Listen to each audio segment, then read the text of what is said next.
If the lion is the king of the jungle, how can he be the king of the jungle? If he's not the biggest, the elephant is probably one of the biggest. He can't be the fastest because that's the cheetah. He can't be the smartest. So he's not the biggest, the fastest, or the smartest. So how does the lion become the king of the jungle? It's mentality. I'm not gonna lie. I've dreaded making this video for the longest. Y'all probably like, dude, why are you crying? It's just been a journey, man. You know, not gonna lie to you. I've always been naturally taller than my class in every grade. Naturally been, you know, athletic more than my grade. You know, so it's been quite a journey. You know, I played basketball and soccer since 7th grade, roughly both around the same time when I went to my high school that I graduated from, and basketball has just been more my passion. I played soccer, you know, since I was in elementary, you know, for fun at recess, and then kind of took it a little more seriously as I got into sports in middle school, leading into high school. As far as basketball, I was always naturally, like I said, smaller than everybody else, body weight, size, and muscle-wise. I really didn't get into, you know, lifting and stuff now, you know, looking pretty decent until I graduated high school, right?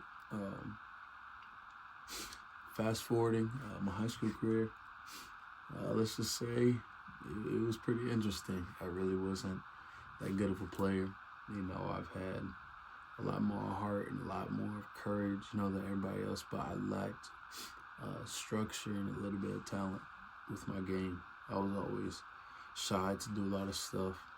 Really didn't have that proper, you know, financial and help to get to the place where I wanted to be. So a lot of the stuff that y'all see, I've been doing on my own.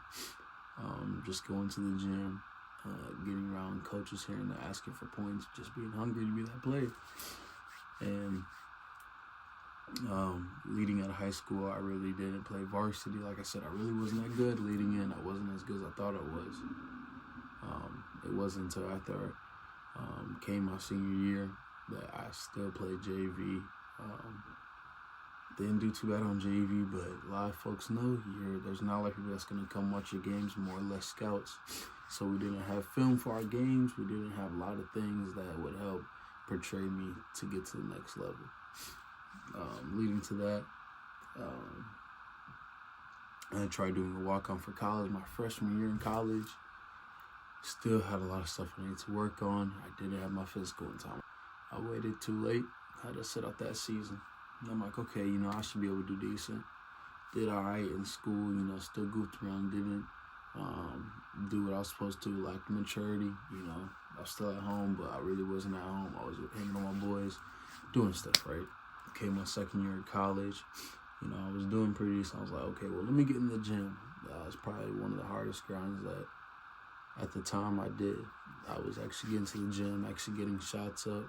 Met a lot of amazing people that was motivating me and pushing me, you know, to be better if basketball was something that I really wanted to do. And, you know, I just canceled out all the haters. And then I went to an open gym with some friends, and by far the worst injury I've ever felt in my life. I hyperextended my hip and my knee. Anybody know about that? It's when you kind of just overwork it, and it's just in a place to where it's just strained really bad.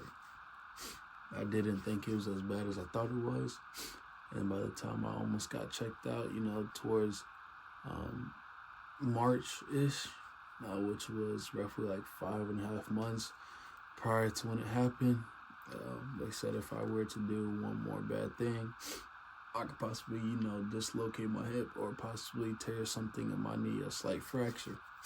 So I'm not gonna lie to you, I got pretty scared. You know, I couldn't do much. I couldn't really stand up without pain. Couldn't really sit down without pain. Couldn't really just do the things I really enjoy. And then I finally get right, man. And my homie tells me about this team, you know, that was coming to Cedar Rapids, you know, and I ain't gonna lie, I got a little unmotivated because I'm like, man, I ain't gonna have enough time. By the time these tryouts come, I don't think it'll be good enough because I'm not just gonna get off this injury. I gotta go through physical therapy. They're gonna put me on pills. I gotta go through a lot of training, mobility, to get my mobility and stuff back, man. So I didn't think I was gonna be ready. I got unmotivated. The same rushes that I saw that didn't care what nobody thought, cared about what he thought about himself for the one time. So I didn't think I was gonna make the team. There were, you know, a lot of good players that came from, you know, all across, you know, Iowa and stuff like that. And, you know, I went to the tryout. We ended up making the team for the exhibition game, and the team wasn't even finalized yet. By this point, there was still a lot of stuff that had to be take place, and there's still another trial that we still had to, you know, go through. Came for the exhibition game. My running and my everything wasn't too bad. I was able to jump a little bit and start to get confident a little more, but it wasn't where I wanted to be or needed to be.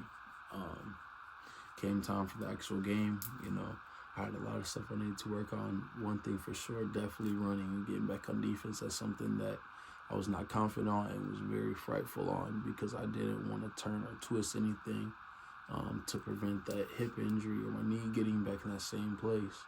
We had our last trial. There was over like 40 people in there, and I remember the last week of my physical therapy, I ended up catching COVID, so I really wasn't able to get in the gym as much as I really wanted to.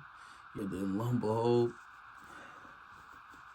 your boy ended up making the team, right? So the team was a good thing. I've met some amazing coaches that have definitely took their time to understand me as a person and take a chance on a little old Cedar Rapids, Iowa boy, you know, to get me in a better position, to get my dreams to understand where I really want to be, understand the game of basketball and what it can offer, because it's not just playing basketball, it's a business. A lot of people don't understand really what it is, and I'm still trying to understand it for myself, right? It's not just, oh, I'm just lacing up and I'm getting on the court and I'm just getting bread. Like, no, you have to really chase what it is, because as soon as you get to the NBA, you know, you could easily get dropped and go to the G League or not possibly ever play ever again and stuff like that, right? It's the best of the best. And, you know, I've asked myself, you know, what's the next step, man? You know, you weren't really good in high school. That's one. You really didn't play in college yet. That's two. You got on this injury, and it just tore your whole mental game up. That's three. Four, the very big break you thought you was going to have to play this team, it just didn't work out. So I asked God, I said, God, man, what's we going to do? I'm trying. You know, I'm sitting here and I'm trying and I'm trying and I'm trying by myself over and over and over again. So what's we going to do? And, you know, he told me, you know, if you be faithful unto me, I will give you all the things and the desires of your heart, you know. So I've been, you know, really praying, really trying to get in my word a lot more, and just, you know, talking to God, you know, on what's the next step, you know, send people my way to really get me into the right steps if this is something I truly desire and what's made for me. And if not, you know, it's cool, but just know, I know what the title says, but we're not done. You know what I'm saying? So I'm gonna wipe these tears up, man. I ain't gonna lie, it got me thinking and tearing up, because people really don't know how far I've came, man, you know.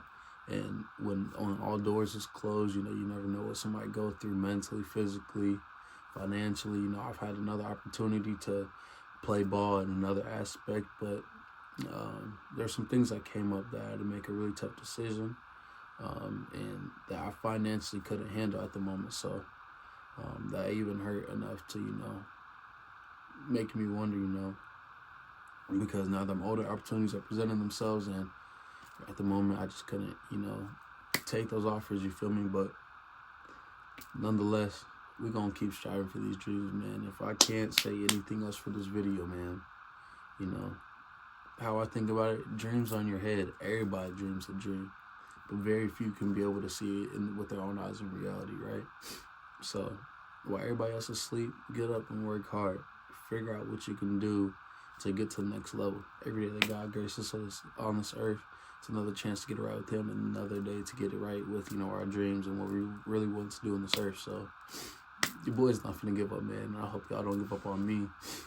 That was pretty much why I have been posting videos. I've just been dealing with this, and I just didn't want to post any just quick content for you guys, because I understand, what I'm capable of doing, especially now that I've gotten better at my editing and my ideas, and I just don't feel like it's fair just to just post any other kind of content. I'll just get like 50 views, 65 views, maybe 120, when I have like over almost 600 subscribers. Like, the math ain't math, you feel me? So we gonna get right, man. Just know I'm not giving up on y'all, so don't give up on me. And it's 2024, and not that I waited for the new year, but since the new year's here, new beginnings, more chances. And for the rest of us, we out.